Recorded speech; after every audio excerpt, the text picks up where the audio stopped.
tardes.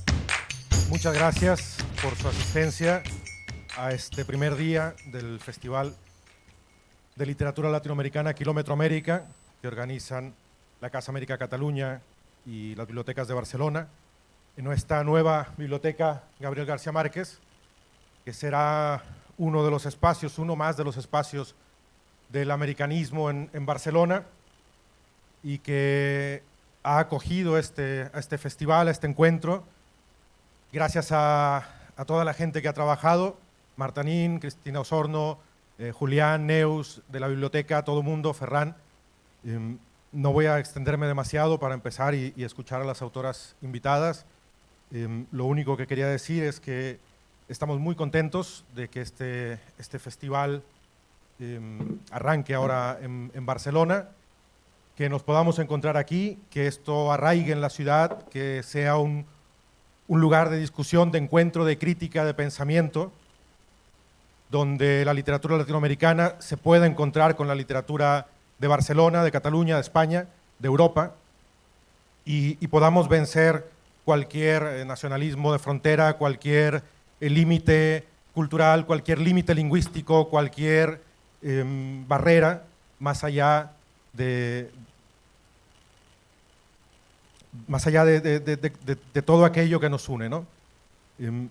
De nuevo, muchas gracias a las representaciones consulares de los países de cada uno de los autores y autoras invitadas, y bienvenidos de nuevo, y arrancamos.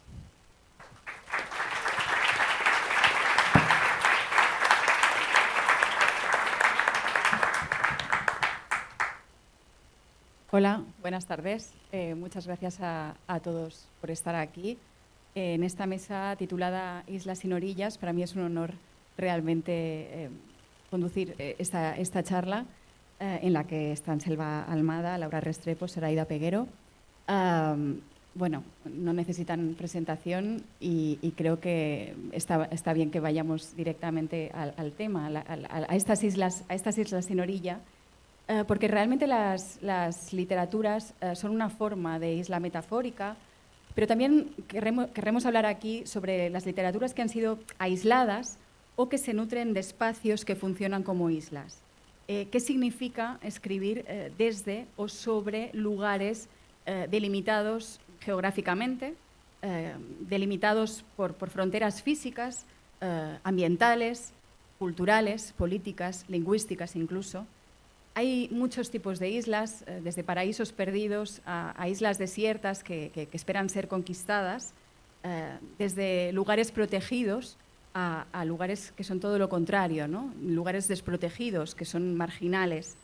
Y también hay islas explotadas, a punto de hundirse, caso de Mallorca, que es donde yo nací y crecí hasta que llegué a Barcelona con 18 años.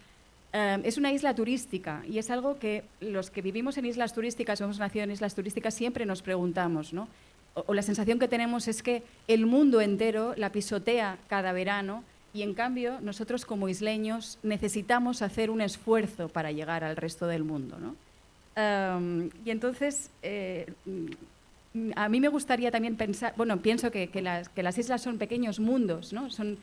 En las islas el hecho de que estén delimitadas hace que todo quede más cerca.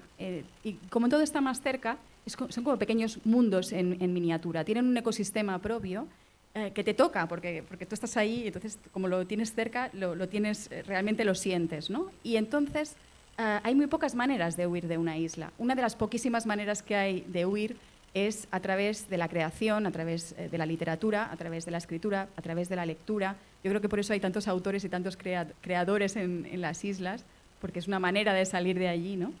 Y no sé si Zoraida estará de acuerdo conmigo. Ella se crió en Aina, en la República Dominicana, ahora vive en Sabadell, y no sé si estará de acuerdo conmigo en que ser de una isla es como ser de una familia. Es a la vez, la isla, como las familias, son a la vez refugio y lastre. No puedes dejar de ser de una familia como tampoco puedes dejar de ser de una isla. Allí donde vayas te va a acompañar esa insularidad. Siempre vas a ser una isleña, ¿no? Sí. En ese sentido estoy, bueno, primero buenas tardes a todos, a todas. Gracias estar aquí, por invitarnos. Y estoy de acuerdo contigo, además porque yo nací y crecí en una isla que tiene la particularidad de que comparte el territorio con otro país.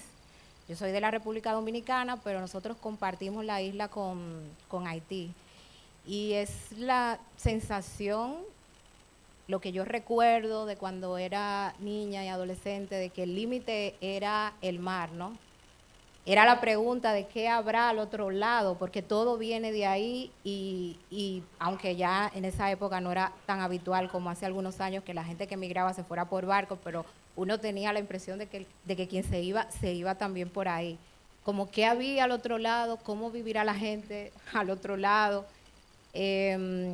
Y respecto a esa idea, esa noción de familia, sí, porque es un país muy pequeño, ¿no? Y entonces hay como un clima de familiaridad, no hay tantas diferencias como, por ejemplo, aquí en España, que cuando uno vive fuera de España y nunca ha tenido la posibilidad de conocer de manera más íntima a gente que nació aquí, crees que, bueno, todos hablan con el mismo acento, que todos comen lo mismo, porque allá parece que es así, aunque hay ligeras variaciones, pero sí hay como un clima de mayor intimidad.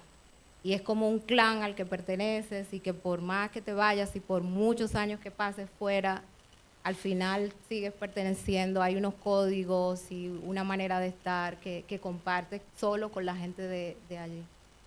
Tanto Selva Almada como Laura Restrepo también han escrito sobre islas. Ahora hablabas del límite del mar. Yo creo que en las islas está muy claro dónde está ese límite, está muy bien delimitado, está muy bien marcado, pero esta mesa se titula Islas sin orillas. Entonces, me gustaría, antes de empezar, que nos explicarais un poco qué son para vosotras las islas y también las orillas, ¿no? ¿Qué significado tienen? Bueno, encantada de estar acá. Muchas gracias a la Casa de América, a Marta, Cristina, a todo el equipo. Y qué maravilla esta biblioteca, como una isla llena de libros y de luz y abierta por puertas y ventanas a nuestra muy amada ciudad de Barcelona. Muchas gracias por esta invitación y muchas gracias a todos por estar acá. Hace años, cuando fui a hacer una investigación sobre lo que fue después una novela sobre la isla de Clipperton, llamada en otro tiempo la Isla de la Pasión, en el Pacífico, cerca a la costa mexicana, lo primero que me advirtieron fue: se puede llegar, pero no va a poder salir. Mi situación era muy peculiar, Lucía, porque yo había llegado a México con una oleada de exiliados políticos colombianos que nos habían refugiado en México. Y de alguna manera nuestra situación era un poco la misma. Habíamos llegado, pero no podíamos regresar. Entonces resultaba muy metafórico. El exilio, además, quienes lo han vivido, y lo vivieron los españoles durante la República, lo hemos vivido muchos latinoamericanos, el exilio es una isla. Estás encerrado con los tuyos, con una mano adelante y otra atrás, los puentes con el lugar al que llegas todavía no están construidos, de alguna manera vives aislado, sigues hablando con tus contertulios. En ese tiempo no había internet, entonces pendientes de los periódicos viejos que llegaban de la patria, con el cuerpo en un lado y el corazón en el otro. De golpe algo tiene que ver con lo que dice Zoraida, que estás encerrado. Y para mí hacer esta novela sobre esa isla de Clipperton era un poco una manera metafórica de contar la misma situación nuestra, porque en esta isla, a principios del siglo XX, el dictador Porfirio Díaz había mandado una guarnición de 60 soldados a que la cuidara. Nunca se supo bien de quién la tenían que cuidar, pero mandaron a los soldados con sus familias.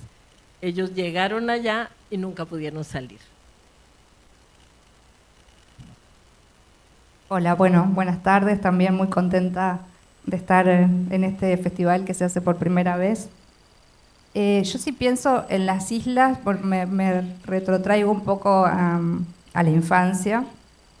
donde por un lado las islas, yo, o sea, nací en el continente, así que no tengo la experiencia de haber habitado nunca una isla, y de hecho las islas que hay en la zona donde yo me crié no están rodeadas de océano como lo que contaban recién las compañeras, sino son islas, sistemas de islas dentro del río. Entonces se ve qué hay más allá del agua, ¿no? No es que está el océano y no sabemos qué hay más allá.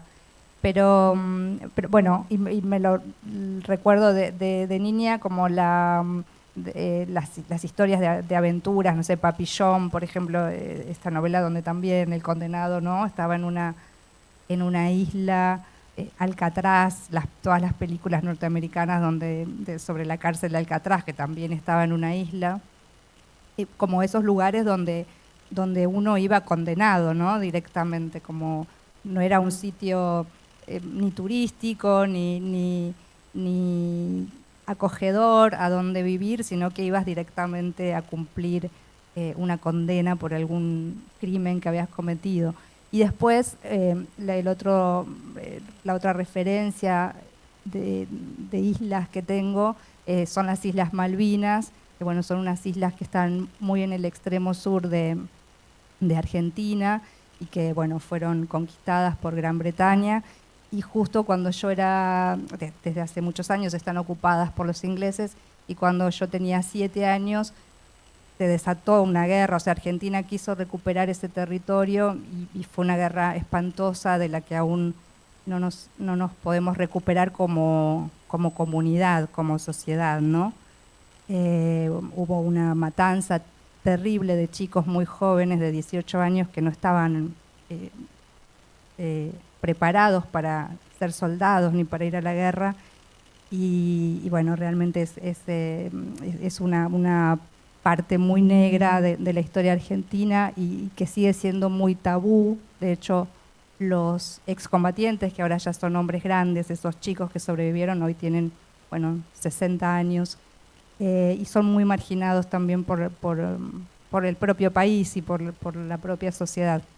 Así que bueno, cuando pienso en islas, tengo estos recuerdos un poco más sombríos de la isla que un paisaje para ir de vacaciones. Y además las Islas Malvinas, imagínense que están en el sur, es un lugar muy inhóspito para vivir, muy duro por el frío y bueno, casi desérticas, ¿no?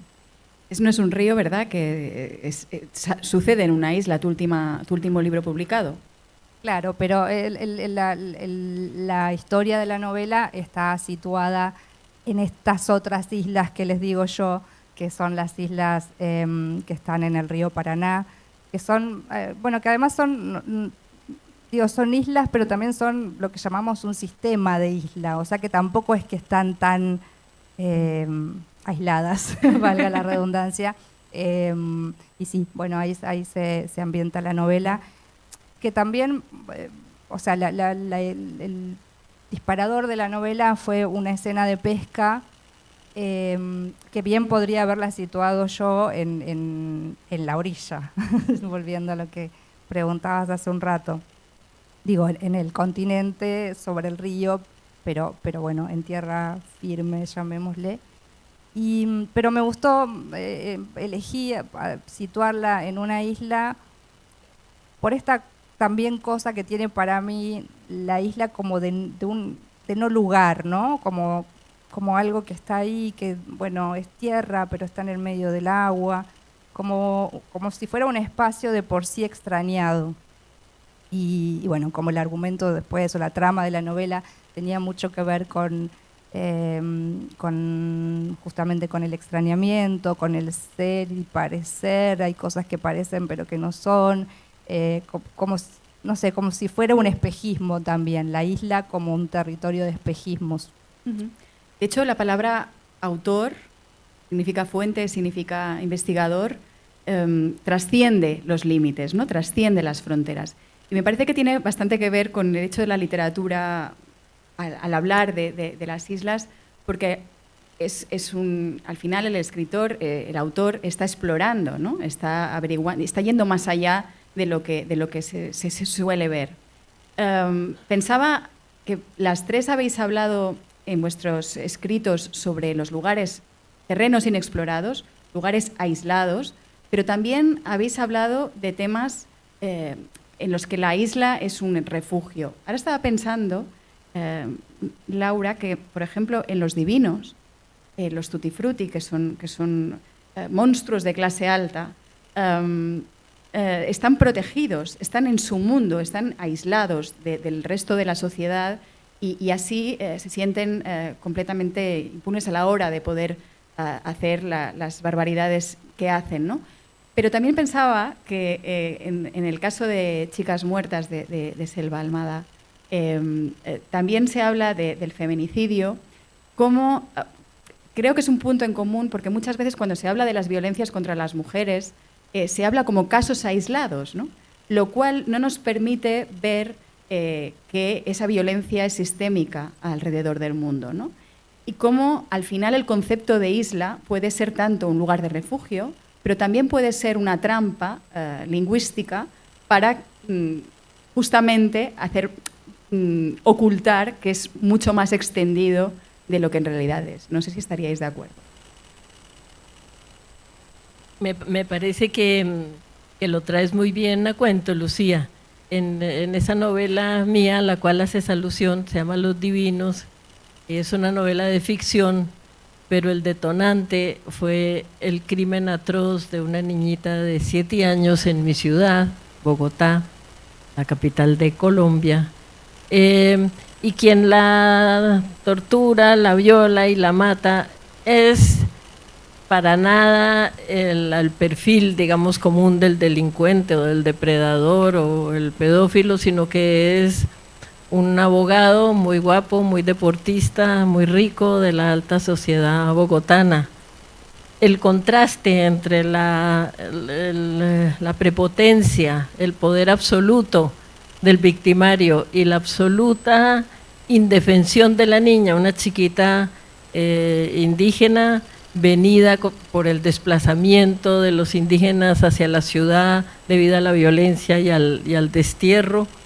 Y la novela tiene todo que ver con islas en el sentido de que en una ciudad como Bogotá, donde las clases sociales y el estatus económico de la gente las aísla de una manera tan brutal, sí que se puede hablar de islas. Y aquí, en este escenario específico de este crimen que estremeció a la ciudad y al país por su carácter tan simbólico, lo que sucede un poco es que esa isla de gente rica de la que tú hablabas, digamos de la aristocracia bogotana, quien no ha estado por allá no se imagina que viven tan bien como cualquier rico europeo y en barrios tan bellos y tan arbolados como cualquier barrio europeo. En determinados lugares de la ciudad se toca con los sectores más pobres y esos lugares son precisamente las montañas, lo alto de las montañas. ¿Por qué? Bogotá está rodeada por una cadena de la cordillera de los Andes de 3.000 metros de altura. Entonces, ¿qué tienen los pobres? Los pobres se trepan cada vez más, las barriadas populares se van desplazando y se van subiendo a medida que las empujan, van cada vez más arriba hacia la montaña. ¿Y qué pasa? ¿Qué tienen ahí que no tienen los ricos? Una vista como en avión. Se ve absolutamente toda la ciudad, en un lado llueve, en el otro hace sol, es de verdad como Dios mirando desde las nubes. Entonces los ricos también empiezan a construir edificios cada vez más altos buscando el panorama. Y la novela, en realidad también los hechos reales, transcurren en uno de esos sitios de intersección de la ciudad más rica con la ciudad más pobre. ¿Qué pasa cuando se tocan esas dos islas? Y desde luego el resultado es atroz, ¿no? Porque es el muchacho que desde su penthouse, la terraza, ve a la niña que juega los sábados cuando no tienen escuela, la sigue, la espía hasta que lo logra raptar. las que se tocan efectivamente. Y tú, Selva, también se habla ahora bastante de la literatura rural, has tratado bastante el tema, entonces pensaba que también esta literatura forma parte es una isla en sí misma, muchas islas, ¿no? Porque son lugares realmente recónditos, desconocidos, ¿no? a los que llegan tus personajes y entonces descubren, ¿no? En el caso de el viento que arrasa, son padre e hija que se quedan tirados con el coche, se quedan en un taller, en un lugar completamente desconocido para ellos. Y eso también es un lugar aislado, ¿no? Es un lugar que hay que explorar, que está allí y al que se llega como una especie de, bueno, en este caso por casualidad. Sí, sí, igual antes de responder eso quería, porque como te referiste a Chicas Muertas, decir esto que sí, o sea, los casos que se relatan en el libro, que son tres feminicidios aislados en el sentido de que no tienen conexión entre sí, ocurridos en la década del 80, cuando también es verdad esto que decís, los casos de femicidio, que ni siquiera se llamaban femicidio, ¿no? Eran tomados como acciones aisladas de violencia.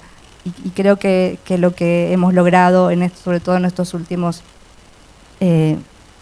5, 8, 10 años de activismo feminista fue empezar a darnos cuenta que no eran hechos aislados, sino que bueno, formaban parte de un tejido social y de una cultura, que es la cultura en la que nos hemos criado, creo que casi todas y todos quienes estamos acá, que es una cultura atravesada fuertemente por el machismo. Y bueno, este libro yo lo escribí 25 o 30 años después de que hubieran ocurrido estos femicidios, que además nunca se resolvieron, son femicidios que quedaron impunes.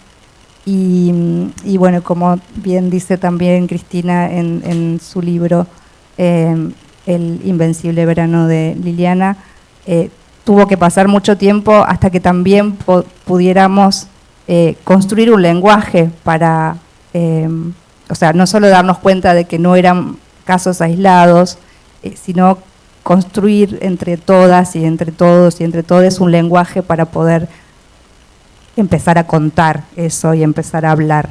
Es decir, bueno, por ahí también romper con la creación o con la construcción, más que creación, de este lenguaje común, también romper el aislamiento,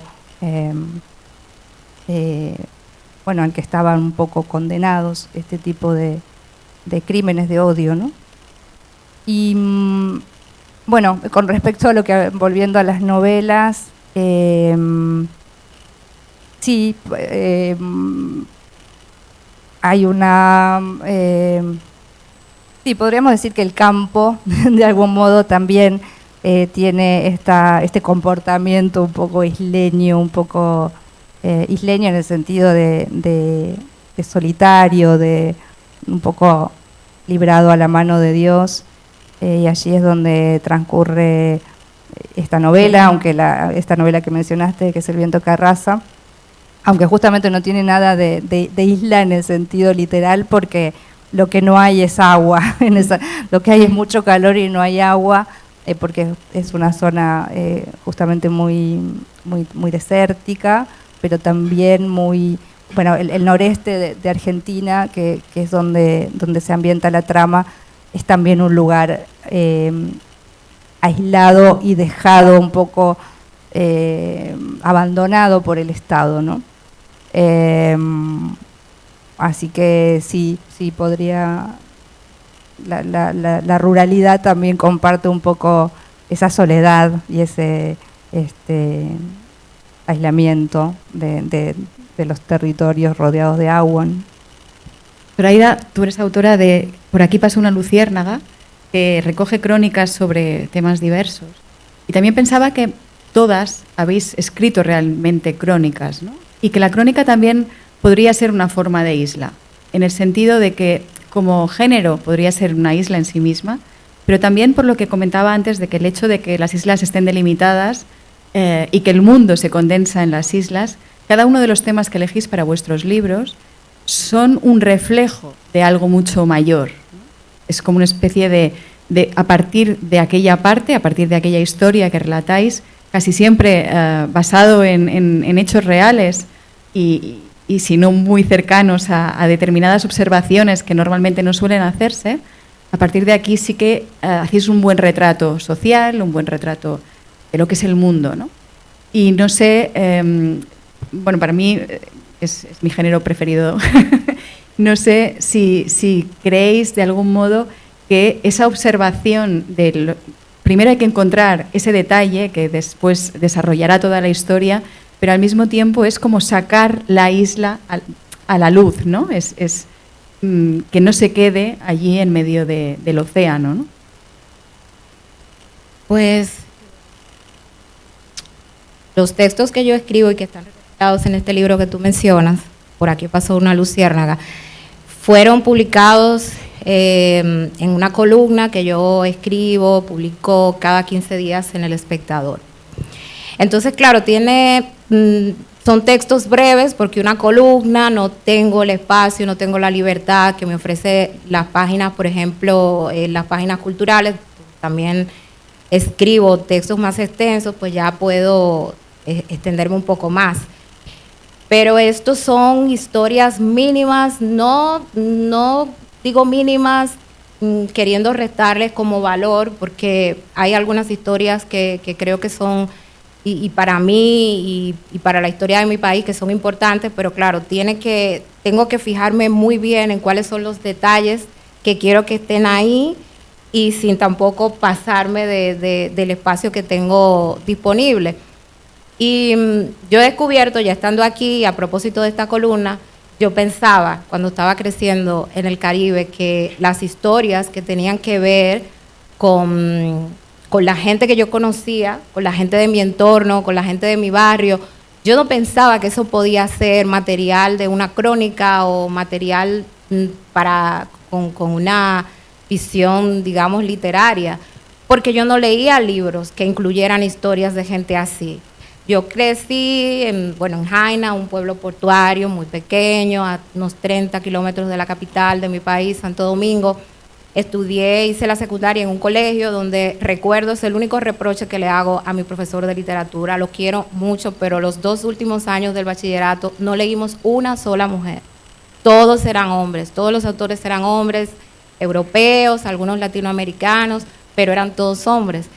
Y además, yo tenía la impresión de que eran unos señores con unos apellidos un tanto distintos a los apellidos de mis compañeros, que tenían mucho dinero, que eran muy ricos, porque algunos estaban vinculados con el poder. De hecho, un gran escritor dominicano quien le da nombre a esta biblioteca, Gabriel García Márquez, decía que era su maestro, un gran cuentista, el profesor Juan Bosch. Leíamos a Juan Bosch, que era un político, era una eminencia, un gran intelectual, o leíamos a Joaquín Balaguer, y yo pensaba como, bueno, yo aquí no tengo nada que hacer. Yo no, claro, escribía desde muy chiquita, pero nunca pensé que era algo, yo pensaba, eso no es para mí, porque no veo a nadie, ninguno de estos escritores se parece a nadie que yo conozca, y no había en mi entorno cercano nadie que se dedicara a escribir, ni un primo lejano, ni un amigo del amigo del amigo, nadie. Entonces eso era como una isla en sí misma a la que yo no iba a poder tener acceso, ni la gente como yo. Y claro, no sé si los migrantes que están aquí compartirán conmigo el sentimiento de que cuando nos vamos, empezamos a ver nuestro país de origen desde otra perspectiva. El tiempo y la distancia hacen que miremos el territorio como diferente. Y esa mirada va como cambiando, y van aflorando recuerdos de cosas que yo no sé si viviendo allá yo iba a pensar en eso, me iba a poner a escribir en eso, y en algún momento dije, bueno, ¿por qué no? Entonces por el libro desfilan personajes, personalidades conocidas, como una crónica breve sobre cómo empezó, digamos, el encuentro entre Minerva Mirabal y Rafael Leónidas Trujillo, ¿no? Minerva Mirabal, una de las 3 hermanas Mirabal, Y entonces es un detalle concreto, ¿no? Es una historia inmensa que tiene muchos matices, es una historia también muy dolorosa, pero es ese detalle, ¿no? De cómo empieza eso, cuándo se encuentran, se conocen en un baile, qué es lo que ella le dice que este hombre como que lo saca de su sitio, un hombre tan egocéntrico. Y es ir a esos detalles y ocuparme de esos personajes o escribir sobre, por ejemplo, no sé, sobre una anécdota que tiene que ver con alguien tan conocido como Celia Cruz o Johnny Pacheco, pero también de una niña de 7 u 8 años que vivía al otro lado de la calle, de la casa en la que yo crecí, de donde casi no me dejaban salir, había un portón y yo me pasaba ahí las horas viendo todo el que pasaba, parando a todo el que pasaba, preguntando, ¿no? Porque era muy curiosa. Y tenía por costumbre hablar con una niña que venía y se paraba adelante, al otro lado de la verja, a hablar conmigo. Y esa niña fue violada en el edificio que había. Ella era familia del que trabajaba ahí como cuidador. Y ahí mismo fue violada. Y lo que decías tú antes, de que en una isla como que hay esta idea como de que todos nos conocemos y todos lo saben, este tipo de cosas pasan. Y todos lo saben, pero nadie dice nada, ¿no? Y a veces me daba como reparo y es una cosa que he ido soltando después de vivir aquí, porque yo decía, y cuando lean esto se van a dar cuenta de quién es. Bueno, esto y otras cosas, ¿no? Y a veces mi mamá me dice, y ese no es, no, ese no es. Y ese no es aquel, no, ese no es. Claro, porque, claro, al final todos saben, digo yo, cuando lean esto seguro que van a saber qué es esto. Yo le cambio los nombres, si tiene el pelo negro se lo pongo de otro color, pero claro, está todo como... Y también se dan estos casos, ¿no? De que esta niña, no incluyo su nombre en el texto, no he vuelto a saber más nada de ella, pero no era un personaje que hace algunos años yo podía pensar como que puedo escribir sobre ella, ¿no? Y el estar aquí, el ir recordando cosas, digo, pues sí, porque al final las historias de las personas célebres son personas igual que nosotros y tienen la particularidad de que sabemos quiénes son, de que son nombres que nos suenan, pero los seres anónimos tienen también unas historias que son las cosas que nos pasan a todos, ¿no? Entonces sí, ha sido todo un reto tratar de escribir estos textos, estas crónicas y respetar el espacio del que dispongo, que es muy breve, pero yo creo que lo esencial ha sido eso, como los pequeños detalles. Me fijo mucho en los pequeños detalles y ese es el hilo del que siempre tiro para construir estas pequeñas historias. Y buscar esa distancia siempre, ¿no? La distancia adecuada para no quedar demasiado lejos, pero tampoco demasiado cerca.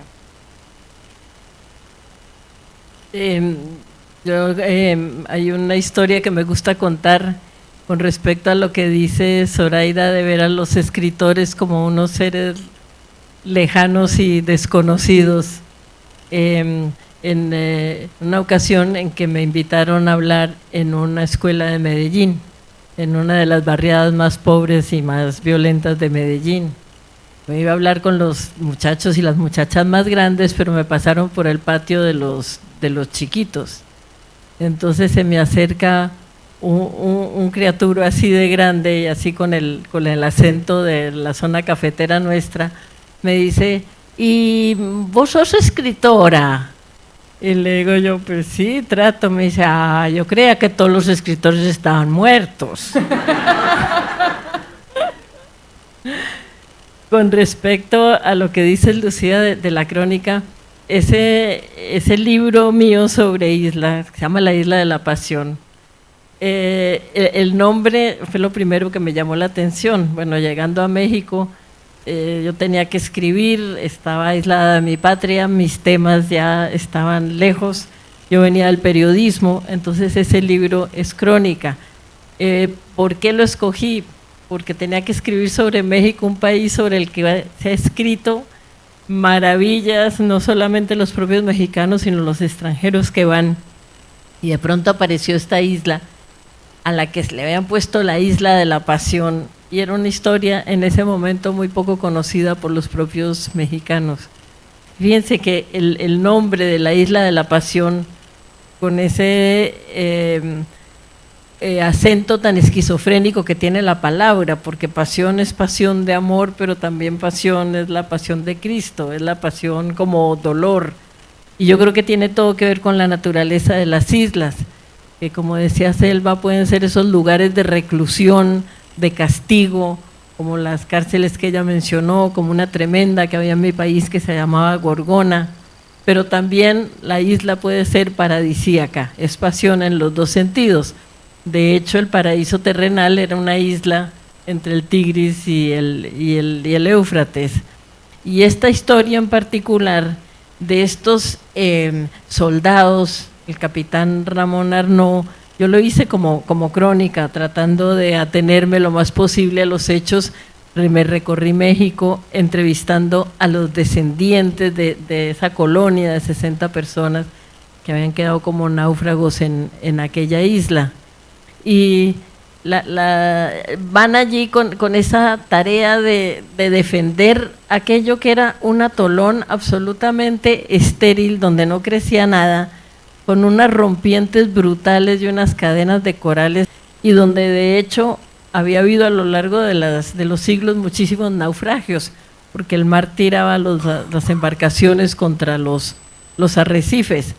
Entonces los mandan a este lugar, y este capitán que va a la cabeza de esto, en realidad no sabe muy bien cuál va a ser el enemigo. De hecho, mientras ellos están ahí esperando, por fuera llega la Revolución Mexicana, cambia el gobierno, por esa razón no los vuelven a atender, el barco que les daba la comida y las medicinas no vuelve nunca, quedan librados ahí a la buena de Dios, y por fuera viene la Revolución Mexicana, viene la Guerra Mundial y nunca se enteran. Y es la desesperación de esta gente, no solo por sobrevivir en circunstancias tan inhóspitas, sino además de tratar de entender. De vez en cuando pasa algún barco que les ofrece llevarlos, pero ellos, y para mí se convierte esta gente como en el símbolo latinoamericano, del héroe latinoamericano, del antihéroe latinoamericano, como les han dado la orden de que cuiden ese lugar, aunque nunca han visto que se acerque ningún enemigo, ellos no se van, a pesar del hambre que están pasando y de la situación tan dura. Entonces, me encanta pensar también en la isla como símbolo de América Latina, muchas veces tan aislada, tan volcada sobre sí misma, desesperada por hacer parte de una historia universal que por lo general no la reconoce como parte, viviendo su propia épica, su propia tragedia, sus propias glorias, un poco al margen del resto del mundo. Y en esta pelea heroica, porque esta gente está hasta el final peleando contra un enemigo que nunca aparece. Me parecía que toda la historia de la isla esta era una bellísima metáfora de lo que podía ser esa lucha de los latinoamericanos por sobrevivir y por ser reconocidos como parte del planeta que nos contiene. Bueno, lo de la crónica como isla, yo creo que, tomando un poco lo que dijeron Zoraida y Laura, la pienso la crónica como una isla tanto de los castigos como una isla paradisíaca, ¿no? Como de las delicias. Porque me imagino, yo no soy periodista, pero bueno, esto que contó también recién Zoraida del límite de la columna, de las pocas palabras y tal, me parece que para aquellos periodistas que devienen cronistas, de repente la crónica es una isla de las delicias, porque bueno, ahí se pueden como explayar, contar, incluso con las herramientas de la literatura más que con las del periodismo. Y en mi caso, para mí fue como las dos cosas, ¿no? Como una isla de los castigos, porque por momentos también era, sobre todo Chicas Muertas, que fue mi primera crónica. Después escribí otro libro de crónicas muy breve que se llama El mono en el remolino, y que es una crónica del rodaje de una película de Sama, de Lucrecia Martel. Pero Chicas Muertas, que era como mi primera experiencia, sí, como la primera vez que me metía un poco con ese formato. Por momentos se me presentaba muy arduo, ¿no? Como por momentos sentía un poco como si había sido un condenado una condenada a Alcatraz sin saber, queriendo escapar de ahí y viendo solo agua y tiburones sin poder salir. Pero bueno, después como todo, en realidad como toda escritura, digo, cuando empieza a suceder, cuando encontrás la voz o la manera, bueno, ahí ya es la isla más de tirarse así a tomar algo en un coco. Pero bueno, si tengo que pensar en mi experiencia de crónica, sería como las dos cosas, ¿no? Como la isla de los condenados y la isla también de la aventura, del descubrimiento, de la maravilla. Tenemos 3 minutos, lo siento muchísimo porque me encantaría seguir hablando toda la tarde, pero entonces como nos quedan 3 minutos, en 1 minuto cada una, ¿podríais explicar, con el confinamiento se nos habló mucho del aislamiento, no os aisléis, ¿no? Porque la soledad real no es estar solo o estar sola, sino es estar aislado. Me gustaría simplemente, ¿cómo escribís? Porque al final la escritura es estar sola, pero no es estar aislada, porque tenemos que hablar del mundo, ¿no? Al mismo tiempo. Me gustaría que contarais nada, pues, cómo os enfrentáis normalmente a la escritura. Ayer en Madrid, en la oficina de mis editores, nos daba risa, porque yo entregué, después de la pandemia, del aislamiento, entregué mi última novela que tiene 500 páginas y se morían de la risa los editores porque todos los escritores llegamos con unos mamotretos. Además, justo cuando hay crisis de papel y no se consigue, pero claro, habíamos estado 2 años escribiendo como locos y llegamos con unos tomos enciclopédicos. Y bueno, yo tengo la fortuna que vivo en los Pirineos, en la montaña, y para mí, la verdad, con la familia, el aislamiento no fue. De hecho, estamos aislados ahí, rodeados de jabalíes y de ciervos, entonces no fue nada muy distinto de lo que hacemos normalmente, pero claro, el aislamiento de los amigos, de la familia, fue una sensación muy, muy, muy extraña, una sensación, un aviso de fin del mundo de todas maneras, ¿no? Una situación crítica para la humanidad y que te obligaba a pensar cómo se escribe, si estos son los últimos días de la especie, o por lo menos un campanazo de que quizá la historia de la humanidad esté llegando a su fin, un poco por obra propia o un mucho por obra propia. ¿Cómo hay que escribir? ¿Qué hay que contar? ¿En qué nos fijamos? ¿Qué lenguaje utilizamos? ¿Cantamos a una esperanza de algo que recomienza?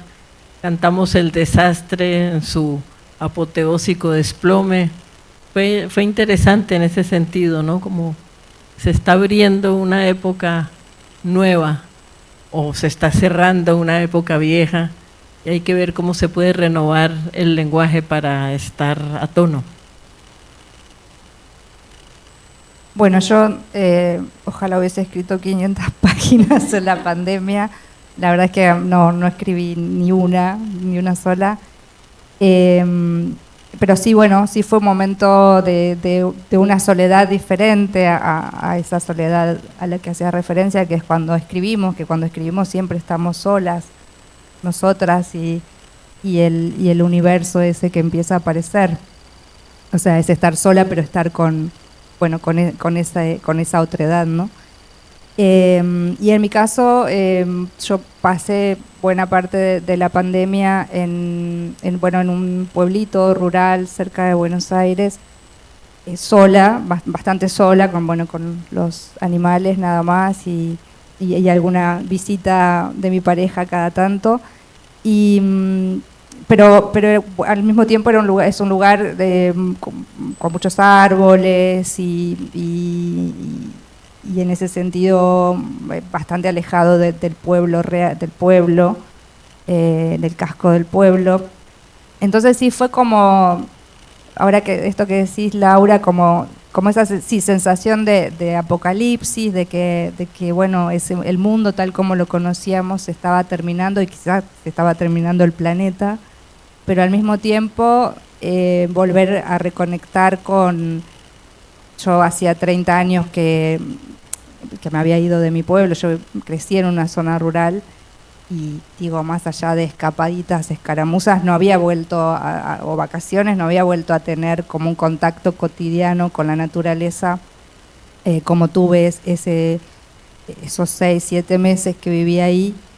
Y entonces para mí fue más bien un periodo de observación y de reconexión con todo eso que tenía que ver con mi infancia y a lo que ya no asistía desde hacía 3 décadas. Una cosa que